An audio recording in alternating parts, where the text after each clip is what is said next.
From the Newstalk ZB newsroom, this is Newsfix. In this update, New Zealand's Labour Weekend road toll sits at zero with less than 24 hours to go. 6 people died on New Zealand roads over the weekend in 2023, while 7 died over the latest Easter period. There have been several disruptions on South Island roads due to wet and snowy weather, with State Highway 6 through Buller Gorge still closed due to a slip.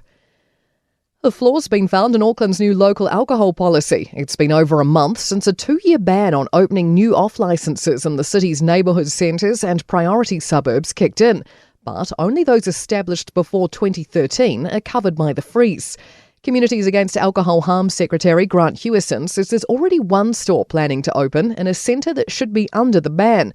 He says the policy needs updating. It doesn't really change the intent and purpose of the protections, and there is a provision in the Act for amending local alcohol policy. A retired surgeon says we need to get away from the idea that finding and training more doctors is the only answer to shortages in our health system. It's after a group of professional organisations wrote to the Health Minister asking him to pause legislating and training more physician associates. They argued it was better to put more funding into the existing workforce. But Chair of Medical Indemnity Insurance provider Medicus, Richard Stubbs, says we should embrace the likes of physician associates and nurse practitioners. He says the tasks they're doing can be learned more quickly than the time it takes to train doctors. And survivors of abuse in care and their loved ones are being called to add their names to a stream of ribbons to be represented at the government's national apology. Organiser Kath Costa says there are more than 700 names already attached for those too old or sick to attend and those who died waiting. The Prime Minister will address survivors of abuse and neglect in the state and faith-based care system on November 12. Costa says people can add a name to a ribbon through the Survivors on Ribbons Going to Parliament Facebook page.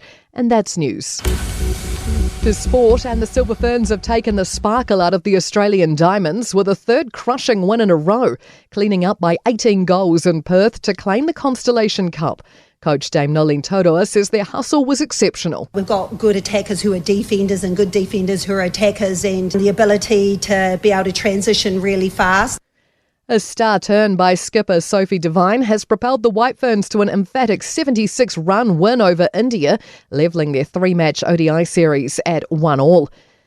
Kiwis coach Stacey Jones acknowledges there's plenty of work to do following their 22-10 Pacific Championship loss to the Kangaroos in Christchurch. New Zealand needs to beat Tonga at Mount Smart on Saturday to reach the final against the Aussies.